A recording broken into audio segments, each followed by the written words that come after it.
봄이라고 하기엔 아직 이른 2월의 새벽이었습니다. 창밖엔 잔설이 녹지 않은 채 마당 한쪽에 웅크리고 있었고 하늘은 아직 어두컴컴한 남색이었습니다. 사람들이 대부분 이불 속에서 꿈을 꾸고 있을 그 시각, 경기도 용인의 한 조용한 주택가 2층 양옥집에는 이미 불이 켜져 있었습니다. 이도현 씨, 올해 73. 그는 새벽 5시 반이면 어김없이 눈을 떴습니다. 알람도 없이. 습관이란 참 무서운 것이어서 수십 년을 그 시간에 일어나다 보니 이제는 몸이 스스로 깨어났습니다. 젊었을 때는 직장 때문이었고 아이들이 어릴 때는 아침밥 때문이었고 이제는 아내 때문이었습니다. 그는 침대에서 일어나기 전에 항상 잠시 멈췄습니다. 오늘은 어떤 날일까? 그 짧은 망설임 속에 그는 스스로를 준비시켰습니다.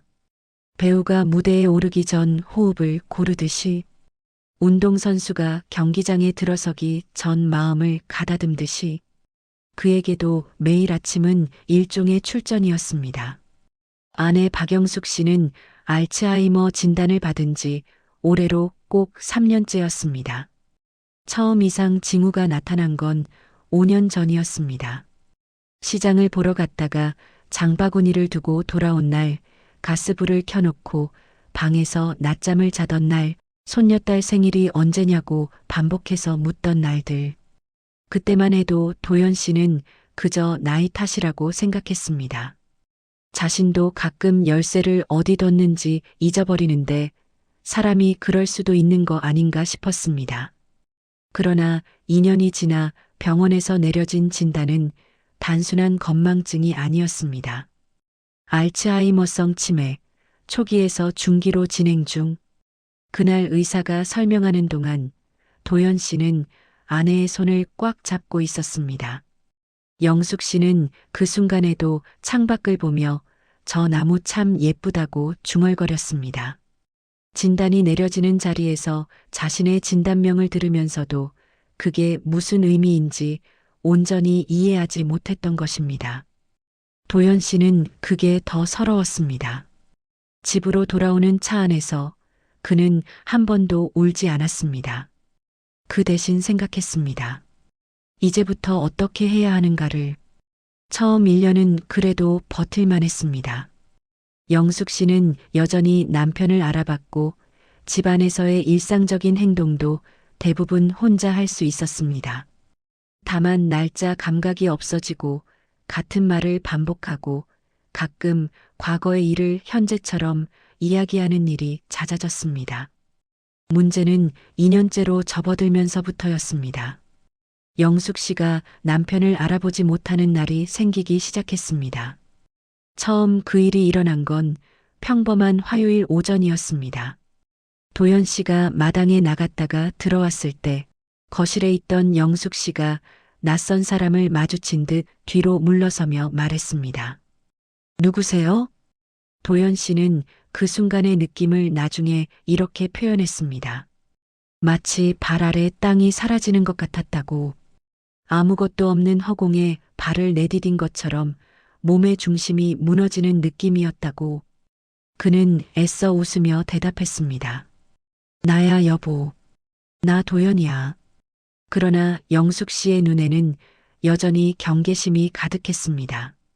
도연이요? 도연이가 왜 여기에라고 말하며 고개를 갸웃거렸습니다.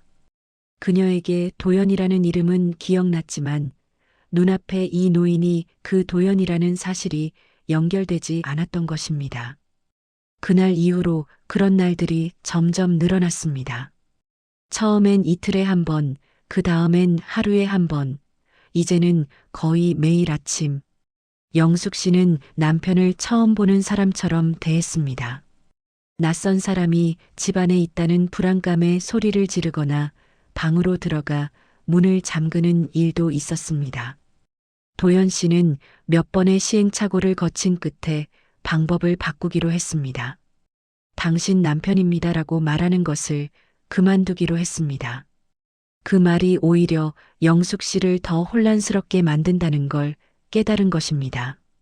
자신이 모르는 사람이 남편이라고 주장하면 영숙 씨는 극도로 불안해하고 때로는 공포에 가까운 반응을 보였습니다.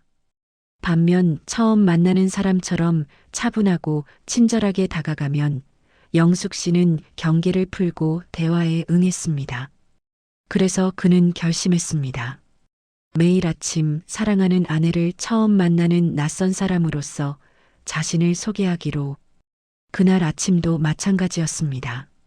새벽 5시 반에 일어난 도연 씨는 먼저 욕실에서 간단히 세수를 하고 머리를 빗었습니다. 잠옷 대신 깨끗한 면 셔츠로 갈아입었습니다. 이것도 습관이 되어 있었습니다. 처음 만나는 사람에게 예의를 갖추듯이 매일 아내를 만날 준비를 하는 것이었습니다. 부엌으로 가서 냄비를 꺼냈습니다. 호박죽. 영숙 씨가 젊었을 때부터 좋아하던 음식이었습니다. 속이 안 좋을 때도 호박죽, 기분이 좋을 때도 호박죽, 가을이 오면 마당에서 호박을 직접 따다가 만들던 사람이었습니다. 이제 그 호박죽을 만드는 건 도연 씨의 몫이 되었습니다. 처음엔 제대로 만들지 못했습니다. 너무 되직하거나 너무 묽거나 간이 맞지 않거나. 그는 여러 번 실패하면서 아내의 레시피를 흉내냈고 이제는 제법 비슷하게 만들 수 있었습니다. 새벽마다 부엌에 홀로 서서 죽을 끓이는 73세 남자. 그 뒷모습에는 말로 다 할 수 없는 것들이 담겨 있었습니다.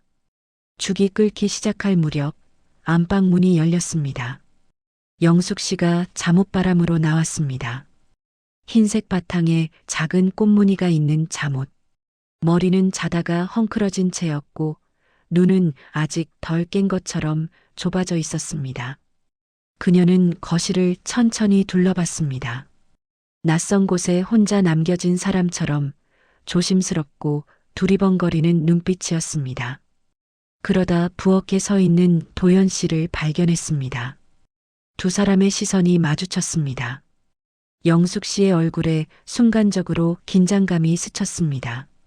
눈썹이 살짝 올라가고 몸이 굳는 것이 멀리서도 느껴졌습니다. 도연 씨는 그 변화를 놓치지 않았습니다. 3년간 매일 아침 그 표정을 봐왔으니까요. 그는 냄비에서 손을 떼고 천천히 돌아섰습니다. 서두르지 않고 다가가지도 않고 그 자리에 서서 조용히 미소를 지었습니다. 안녕하세요. 영숙 씨가 멈췄습니다. 저는 이도연이라고 합니다. 오늘 처음 뵙는 것 같네요. 낯선 사람을 만났을 때 하는 인사처럼 그러나 위협적이지 않게 부드럽고 차분한 목소리였습니다. 영숙 씨의 어깨에서 힘이 조금 빠졌습니다. 이도연 씨요? 네. 죽 끓이고 있었는데 같이 드시겠어요? 호박죽입니다. 영숙 씨가 부엌을 쳐다봤습니다. 냄비에서 은은한 김이 올라오고 있었습니다. 그녀의 콧구멍이 살짝 벌름거렸습니다. 냄새를 맡은 것입니다. 호박죽이요? 네. 직접 끓인 거라 맛은 장담 못하겠지만요. 영숙 씨가 작게 웃었습니다. 아주 잠깐, 그러나 분명하게. 도연 씨는 그 미소를 가슴에 담았습니다. 아내가 웃는 것을 볼 때마다 그는 오늘 하루를 버텨낼 힘을 얻었습니다. 두 사람은 식탁에 마주 앉았습니다. 도연 씨는 영숙 씨의 앞에 죽을 먼저 내어놓았습니다. 너무 뜨겁지 않도록 미리 한 김 식혀둔 것이었습니다. 그런 작은 배려들이 이제는 몸에 완전히 배어 있었습니다. 드셔보세요. 영숙 씨가 숟가락을 들었습니다. 한 숟가락, 두 숟가락. 그러다 잠시 멈추더니 말했습니다. 좋아했던 것 같아요, 이 맛. 그 순간 도연 씨의 눈가가 붉어졌습니다. 좋아했던 것 같아요. 기억은 없는데 맛은 아는 것입니다. 수십 년 동안 먹어온 음식의 기억이 뇌 어딘가에, 아직 알츠하이머가 미처 지우지 못한 어딘가에 희미하게 남아있는 것입니다. 그는 그것만으로도 충분하다고 생각했습니다. 아니, 감사했습니다. 식사가 끝나고 도연 씨가 설거지를 하는 동안 영숙 씨는 거실 창가에 앉아 마당을 내다봤습니다. 그는 설거지를 하면서 등 뒤의 아내를 가끔 흘낏 봤습니다. 저 사람은 지금 무엇을 생각하고 있을까? 어느 시절의 기억 속에 있을까? 알 수 없었습니다. 그러나 그는 알고 싶었습니다.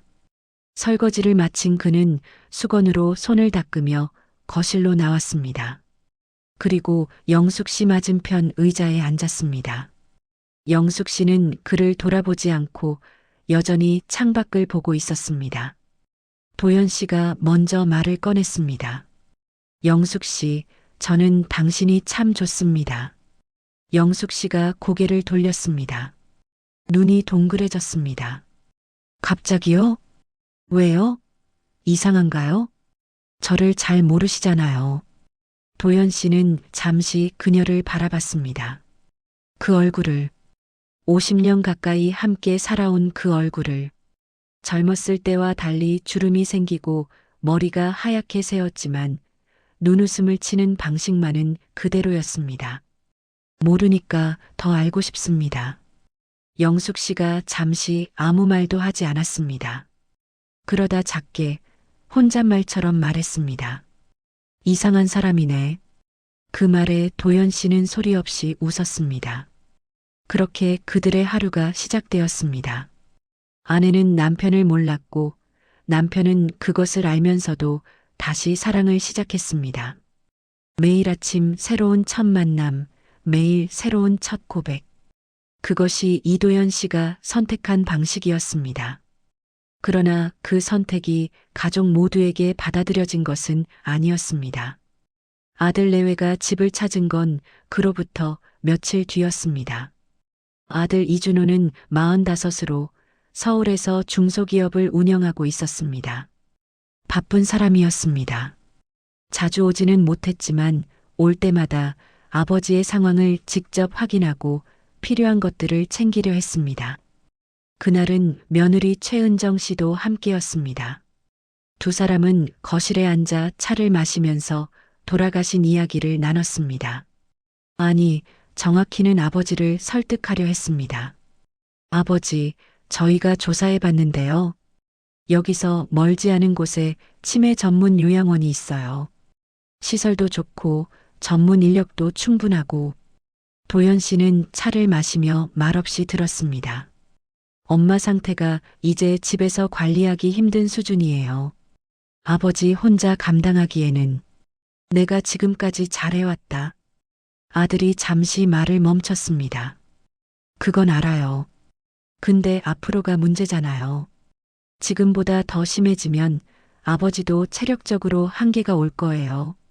그때 가서 결정하면 늦을 수도 있으니까. 도연 씨는 찻잔을 내려놓았습니다. 아직은 내가 할 수 있다. 짧고 단호한 대답이었습니다. 더 이상의 설명도 이유도 없었습니다. 아들은 더 말을 잇지 못했습니다. 아버지가 저런 표정을 지을 때는 어떤 말도 통하지 않는다는 것을 그는 평생 살면서 이미 알고 있었으니까요. 그러나 며느리는 달랐습니다. 최은정 씨는 시아버지와의 관계가 나쁜 편이 아니었습니다. 다만 직선적인 성격이었습니다. 그녀는 잠시 망설이다가 조심스럽게 말을 꺼냈습니다.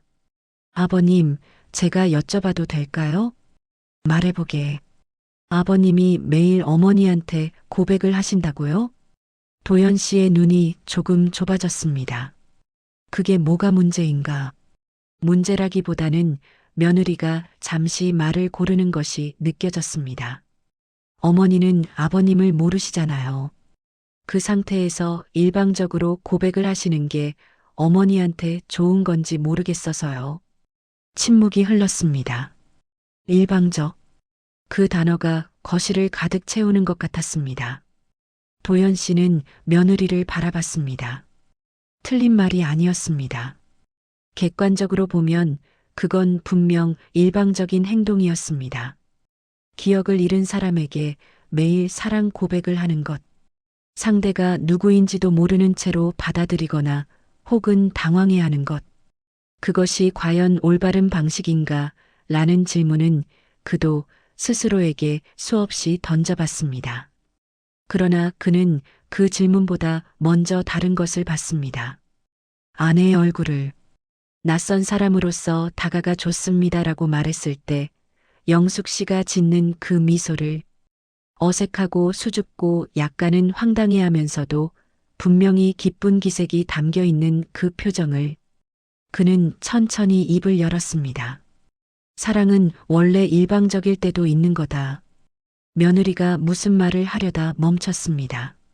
내가 고백하는 건 내 어머니한테만 하는 게 아닐지도 모른다. 나 자신한테 하는 것일 수도 있어.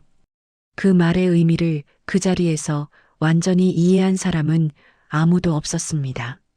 도연 씨 자신도 그때는 그 말이 무슨 뜻인지 완전히 알지 못했습니다. 아들 내외가 돌아간 뒤 도연 씨는 마당에 나가 한동안 서 있었습니다. 아직 다 녹지 않은 잔설 위로 햇살이 내려앉고 있었습니다. 그는 담배를 끊은 지 20년이 넘었지만 그 순간만큼은 담배 한 개비가 생각났습니다. 그는 생각했습니다. 아들 내외가 틀린 건 아닐 수도 있다고. 어쩌면 자신이 틀린 것일 수도 있다고. 기억을 잃어가는 사람을 곁에 두는 것이 진정으로 그 사람을 위한 일인가. 전문가의 손에 맡기는 것이 더 나은 선택이 아닐까? 그러나 그 생각은 오래가지 않았습니다. 안방 창문이 열리는 소리가 들렸기 때문입니다. 영숙 씨가 창가에 기대어 마당을 내다보고 있었습니다. 그리고 마당에 서 있는 도연 씨를 발견하더니 손을 흔들었습니다. 낯선 사람에게 손을 흔드는 것처럼 아무런 맥락도 없이. 그러나 그 손짓에는 작은 친근함이 담겨 있었습니다. 도연 씨도 손을 흔들었습니다.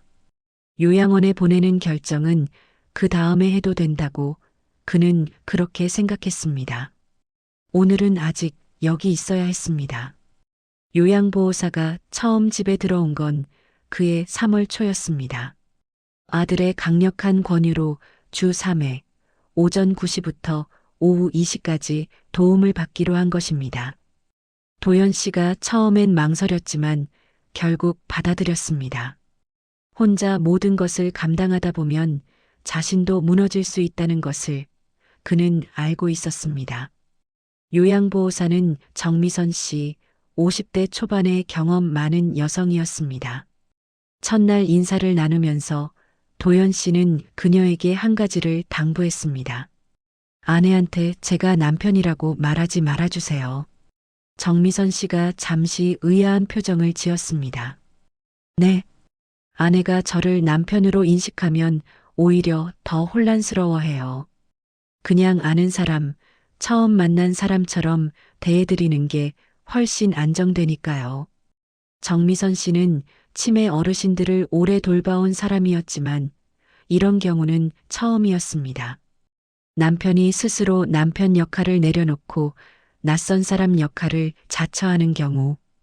그녀는 잠시 생각하다가 고개를 끄덕였습니다. 알겠습니다, 어르신.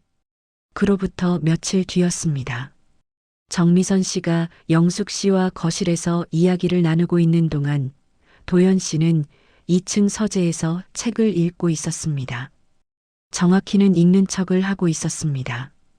실제로는 아래층 소리에 귀를 기울이고 있었습니다. 영숙 씨의 목소리가 들렸습니다. 저 아저씨는 누구예요? 정미선 씨의 대답이 들렸습니다.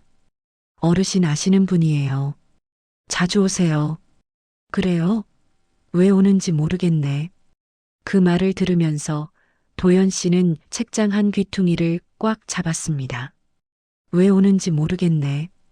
50년 가까이 같이 산 남편이 왜 집에 있는지 모르겠다는 말이었습니다. 이성적으로는 이미 알고 있었습니다. 예상하고 있었습니다. 그러나 막상 들으니 가슴 한복판을 뭔가로 쿡 찌르는 것 같았습니다. 그는 한동안 그 자리에 앉아 있었습니다. 그러다 창밖을 봤습니다. 마당에 매화가 피기 시작했습니다. 영숙 씨가 20년 전에 직접 심은 매화나무였습니다. 그녀는 매년 봄이 오면 그 매화를 보며 좋아했었습니다. 젖꽃이 피면 봄이 온 거라고, 겨울이 끝났다고.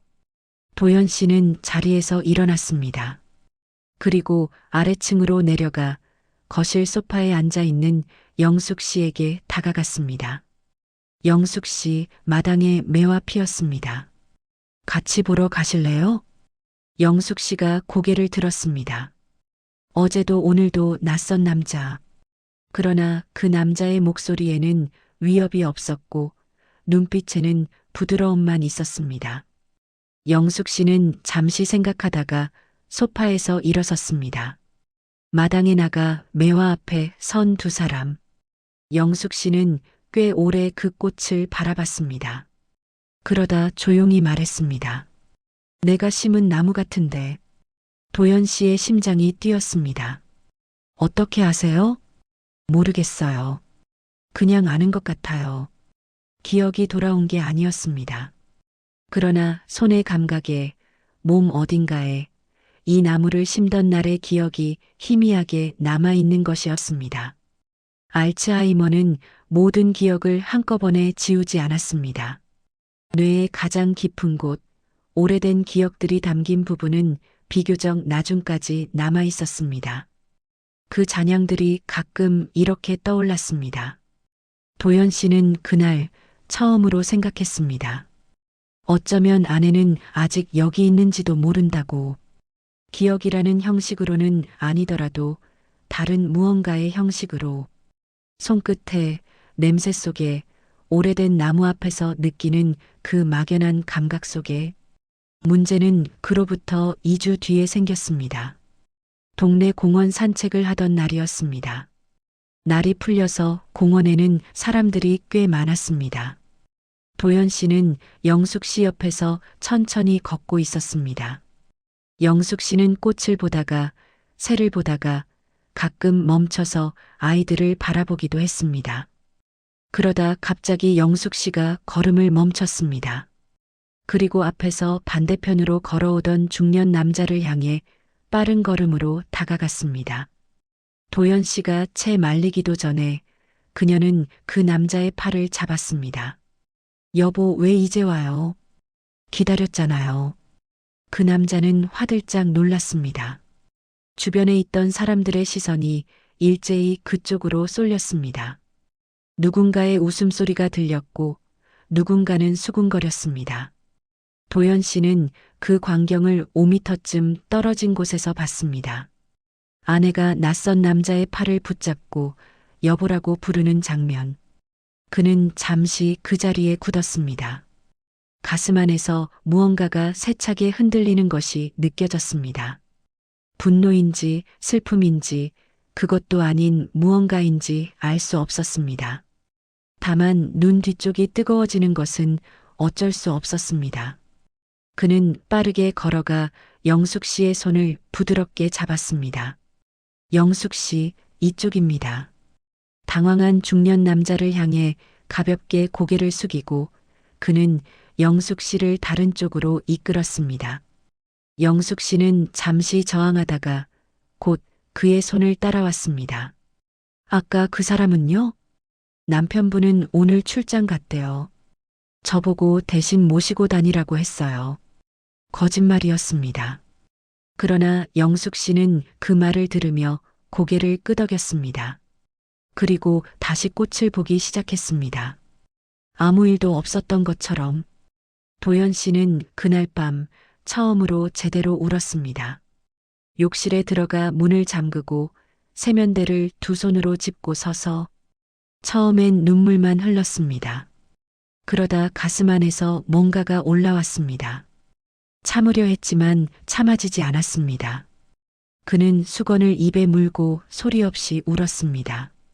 아내가 모르는 남자에게 여보라고 부르는 것을 보고도 화내지 못하는 자신이, 그리고 그 상황에서도 침착하게 거짓말을 지어내야 하는 자신이, 그래도 내일 아침이면 다시 미소를 지으며 오늘 처음 뵙겠습니다라고 말해야 하는 자신이, 그 모든 것이 한꺼번에 덮쳐왔습니다. 그는 꽤 오래 울었습니다. 그러나 욕실에서 나올 때 그의 표정은 다시 차분했습니다. 그는 거울을 봤습니다. 70대 초반에 주름지고 흰머리가 가득한 얼굴, 눈이 약간 부어 있었지만 그 안에 있는 눈빛은 여전히 단단했습니다. 그는 스스로에게 말했습니다. 내일도 할 수 있다. 며칠 뒤 아들이 전화를 했습니다. 누군가한테 공원 산책 사건 이야기를 들은 것 같았습니다. 아버지, 이젠 진짜 고려해 보셔야 해요. 전문 시설에서. 도연 씨는 전화기를 귀에 댄 채 창밖을 봤습니다. 걱정해줘서 고맙다. 아버지, 아직은 괜찮다. 그는 전화를 끊었습니다. 괜찮지 않았습니다. 그는 알고 있었습니다. 그러나 요양원에 보낸다는 것은 단지 아내를 시설에 맡긴다는 의미가 아니었습니다. 그것은 매일 아침에 첫 만남이 끝난다는 것을 의미했습니다.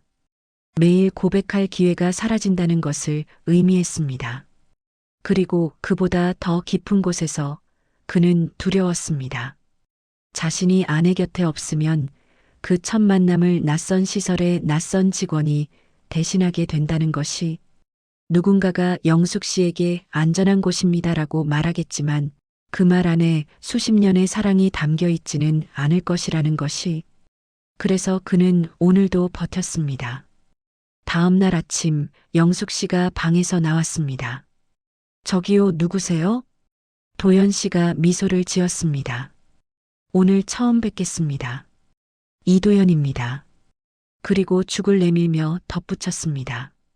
저는 당신이 참 좋습니다. 봄이 깊어지고 있었습니다. 마당의 매화는 이미 지고 이제 작은 철쭉이 담벼락 아래서 붉게 피어났습니다. 영숙 씨가 예전에 가장 좋아하던 꽃이었습니다. 철쭉이 피면 봄이 절반쯤 왔다고 좋아하던 사람이었습니다. 어느 비 오는 오후였습니다. 창밖에 봄비가 내리고 있었습니다. 가늘고 조용한 비였습니다. 영숙 씨는 소파에 앉아 빗소리를 들으며 창밖을 바라보고 있었습니다.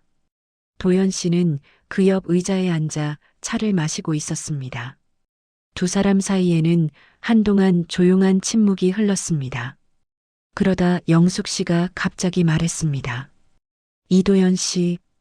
도연 씨가 놀라 고개를 들었습니다. 그녀가 자신의 이름을 또렷하게 부른 것은 오랜만이었습니다. 몇 주 만이었습니다. 이름을 기억한다는 것, 그리고 그 이름을 자연스럽게 부른다는 것. 그것만으로도 도연 씨의 심장이 빠르게 뛰기 시작했습니다. 네, 말씀하세요. 영숙 씨는 창밖을 보면서 물었습니다. 우리 어디서 만난 적 있죠? 도연 씨는 잠시 말을 잃었습니다. 그 질문의 무게를 생각했습니다. 어디서 만난 적 있죠라는 물음. 기억이 돌아온 것은 아니었습니다. 그러나 그 말이 품고 있는 것이 있었습니다. 낯선 사람한테는 잘하지 않는 질문이었습니다. 낯선 사람이 아닌 것 같은데 어디서 봤는지 모르겠다는 그 느낌. 이름을 댈 수는 없어도 분명히 아는 것 같은 그 감각. 도연 씨는 조심스럽게 되물었습니다. 왜 그렇게 생각하세요? 모르겠어요. 그냥 영숙 씨가 잠시 말을 멈췄습니다. 마음이 편해요. 낯선데 편해요. 도연 씨는 눈을 내리깔았습니다. 기억은 사라졌습니다. 50년 가까이 함께한 남편이라는 사실도, 어떻게 만났는지도, 아이들이 몇 명인지도, 어떤 집에서 어떤 삶을 살아왔는지도 모두 지워졌습니다. 그러나 지워지지 않은 것이 있었습니다. 이 사람 앞에서 마음이 편하다는 것. 그건 기억이 아니었습니다. 기억이 담기는 그릇이 깨진 뒤에도 물은 어딘가에 스며들어 남아 있었습니다. 50년 동안 쌓인 신뢰와 친밀감이 뇌의 다른 어딘가에 다른 방식으로 남아 있는 것이었습니다. 도연 씨는 천천히 말했습니다. 그럼 저랑 다시 만나보실래요? 영숙 씨가 그를 받습니다. 무슨 소리예요? 처음부터 다시요. 저 괜찮은 사람입니다. 영숙 씨가 잠시 어이없다는 표정을 지었습니다. 그러다 피식 웃었습니다. 이 나이에요? 나이는 숫자입니다. 웃기는 사람이네. 그러나 그 말 안에는 거절이 없었습니다. 그날 오후 두 사람은 우산을 하나 들고 집 근처 공원을 짧게 걸었습니다. 비가 조금씩 내렸습니다. 도연 씨가 우산을 들고 영숙 씨 쪽으로 기울게 쥐었습니다. 자신은 조금 젖어도 된다는 듯이. 그것은 두 사람이 젊었을 때부터 해온 방식이었지만 영숙 씨는 그 사실을 몰랐습니다. 벤치에 앉았습니다. 비가 살짝 내리는 공원의 벤치. 도연 씨가 말했습니다. 영숙 씨, 저는 당신을 사랑합니다. 이번엔 좋습니다가 아니었습니다. 사랑합니다였습니다. 영숙 씨가 조용해졌습니다. 한참 빗소리를 들으며 앞을 봤습니다. 도연 씨는 기다렸습니다. 대답이 오지 않아도 괜찮다고 생각했습니다. 그냥 옆에 앉아서 같이 비를 보는 것으로도 충분하다고. 그런데 영숙 씨가 말했습니다. 저도 그런 것 같아요. 도연 씨는 눈을 감았습니다. 50년 결혼 생활 동안 아내에게 사랑 고백을 해본 횟수가 몇 번이나 됐는지 그는 떠올릴 수 없었습니다. 한국의 옛 부부들이 의례 그렇듯 두 사람도 사랑한다는 말을 직접 하는 경우가 많지 않았습니다. 그냥 같이 사는 것이 사랑이었고, 같이 밥을 먹는 것이 사랑이었고, 아프면 걱정해 주는 것이 사랑이었습니다. 그런데 지금 아내가 기억을 잃은 뒤에야 그는 매일 고백을 하게 되었습니다. 그리고 처음으로 되돌아오는 대답을 들었습니다. 아이러니한 일이었습니다. 아름답고도 아프게. 그날 이후 영숙 씨는 조금 달라진 것 같았습니다. 명확하게 뭐가 바뀐 건 아니었습니다. 여전히 남편을 몰랐고 여전히 날마다 같은 질문을 반복했습니다. 그러나 도연 씨 앞에서만큼은 다른 낯선 사람을 만날 때보다 확실히 덜 불안해했습니다. 빨리 방으로 들어가려 하거나 소리를 지르는 일이 거의 없었습니다. 정미선 씨도 그 변화를 알아챘습니다. 어르신, 영숙 어르신이 할아버지한테는 유독 편안해 하시는 것 같아요. 도연 씨가 작게 웃었습니다. 그래야 하는 사람이니까요. 그 평온한 날들이 얼마나 갈 수 있을까 그는 생각하지 않으려 했습니다. 그러나 현실은 기다려주지 않았습니다. 그달 말 정기 검진을 위해 병원을 찾았습니다. 담당 의사는 검사 결과를 보면서 표정이 굳어 있었습니다. 도연 씨는 그 표정을 보는 순간 이미 알았습니다. 좋은 이야기가 아니라는 것을. 진행 속도가 빨라졌습니다. 의사가 말했습니다. 이전 검사와 비교했을 때 해마 부위의 위축이 예상보다 빠르게 진행되고 있어요. 언어 능력 쪽에도 영향이 오기 시작했고요. 도연 씨는 영숙 씨 옆에 앉아 그 말을 들었습니다. 영숙 씨는 의사가 하는 말을 이해하는 것 같지 않았습니다. 그저 진료실 벽에 붙어 있는 인체 모형도를 멍하니 바라봤습니다. 도연 씨는 알겠습니다라고만 했습니다. 집으로 돌아오는 버스 안에서 두 사람은 나란히 앉았습니다. 영숙 씨는 창밖을 봤고 도연 씨는 영숙 씨의 손을 가볍게 잡았습니다. 영숙 씨가 손을 빼지 않았습니다. 그 후로 영숙 씨는 정말로 조금씩 말이 줄었습니다. 처음엔 짧은 문장으로 대답하던 것이 점점 한 단어, 그리고 고개를 끄덕이거나 젓는 것으로 바뀌었습니다. 표정도 조금씩 희미해지기 시작했습니다. 그럼에도 도연 씨는 멈추지 않았습니다. 매일 아침 처음 뵙겠습니다라고 인사했고, 매일 호박죽을 끓였고, 날이 좋으면 짧게 산책을 나갔습니다. 아내가 대답을 하든 하지 않든 그는 말을 걸었습니다. 매화 이야기를, 철쭉 이야기를, 두 아이가 어릴 때 있었던 웃긴 사건들을 영숙 씨는 알아듣는 것 같기도 하고 아닌 것 같기도 했습니다. 그러나 그는 상관하지 않았습니다. 기억이 없어도 목소리는 들을 수 있었습니다. 어느 날은 아들이 와서 그 모습을 지켜봤습니다. 아버지가 어머니 옆에 앉아 혼자 이야기를 하고 있는 모습을. 어머니는 반쯤 눈을 감고 그냥 있었고 아버지는 개의치 않고 계속 말을 했습니다. 아들이 나중에 조용히 말했습니다. 아버지 힘드시지 않으세요? 도연 씨가 잠시 생각했습니다. 힘들지. 그럼 왜? 그게 사랑이잖아. 힘들어도 하는 거. 아들은 더 이상 요양원 이야기를 꺼내지 않았습니다. 그해 가을 영숙 씨는 말을 거의 하지 않게 되었습니다. 이름을 불러도 돌아보는 것이 느렸고 표정의 변화도 희미해졌습니다. 그러나 도연 씨가 손을 잡으면 손을 꽉 쥐는 것은 여전했습니다. 그 손의 힘이 그의 버팀목이었습니다. 도연 씨는 그의 가을 내내 아내의 손을 잡고 앉아 있었습니다. 대화가 없어도 반응이 없어도 그냥 옆에 있는 것. 그것이 마지막으로 할 수 있는 일이었고 그것으로 충분하다고 그는 생각했습니다. 그리고 어느 겨울 새벽이었습니다. 도연 씨는 자다가 잠이 깼습니다. 옆자리가 이상하게 차가웠습니다. 그는 천천히 고개를 돌렸습니다. 영숙 씨는 조용히 눈을 감고 있었습니다. 숨이 없었습니다. 그는 한동안 그 자리에 앉아 있었습니다. 손을 잡았습니다. 이미 차가워지고 있는 손이었습니다. 그는 그 손을 꽉 잡고 있었습니다. 그리고 조용히 말했습니다. 고마워요, 영숙 씨. 장례는 조용하게 치러졌습니다. 아들 내외와 딸 가족, 그리고 평소 알고 지내던 지인들이 모였습니다. 도연 씨는 영정 사진 앞에 앉아오는 사람마다 맞았습니다. 우는 사람들 앞에서도 그는 담담했습니다. 눈가가 붉어지는 순간이 없었던 건 아니었습니다. 그러나 흐느끼거나 소리내어 우는 일은 없었습니다.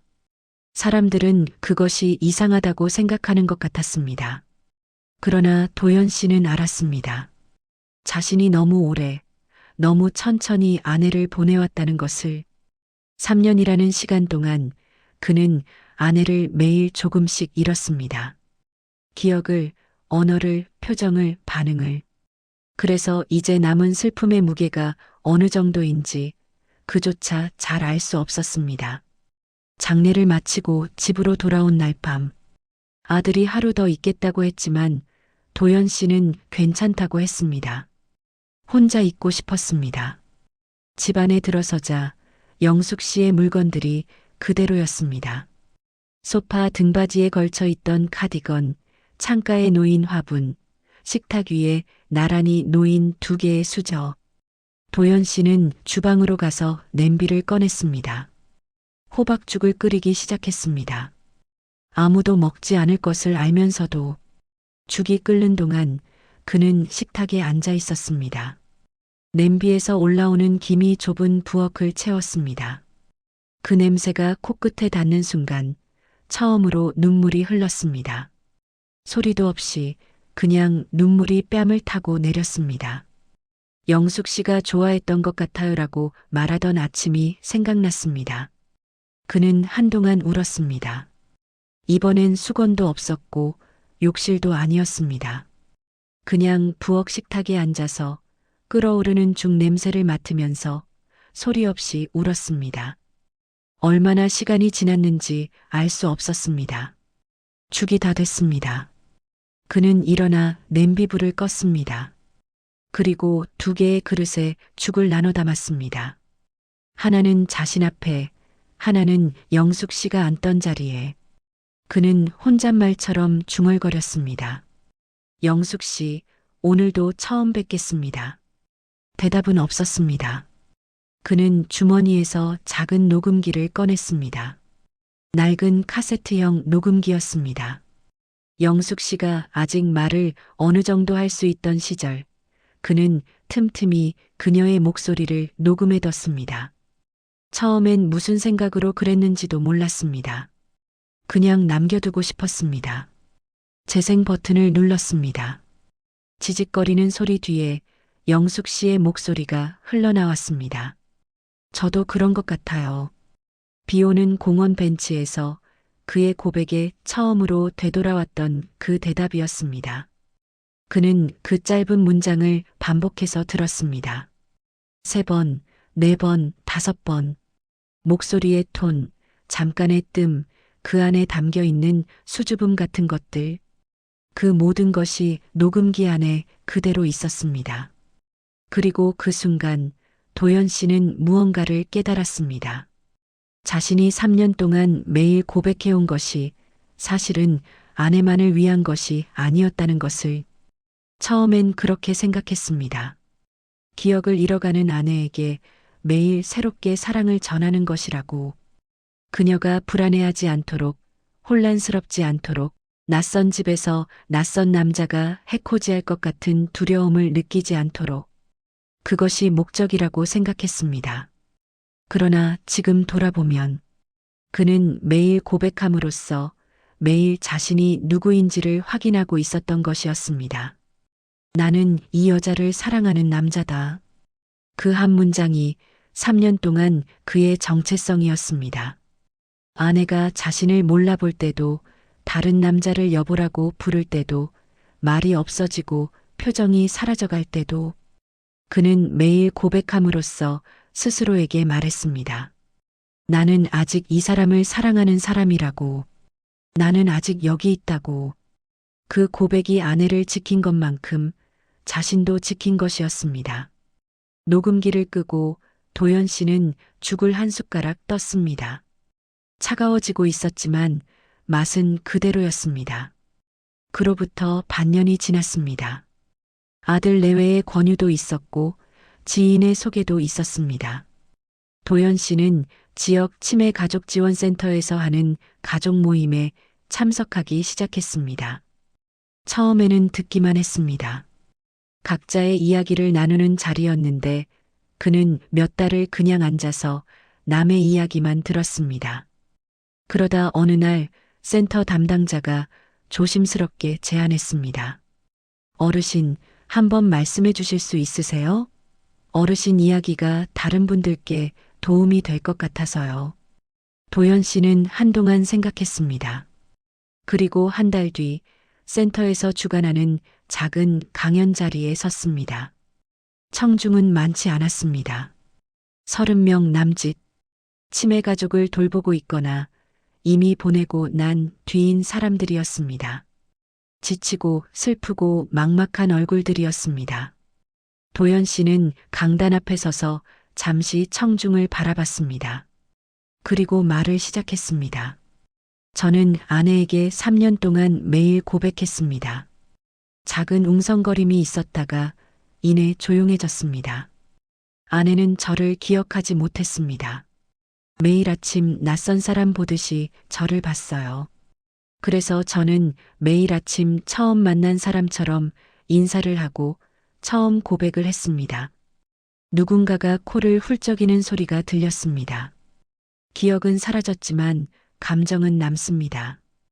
호박죽 냄새를 맡으면 편안해하고 손을 잡으면 꽉 쥐어주고 낯선 사람인데도 옆에 있으면 마음이 편하다고 했습니다.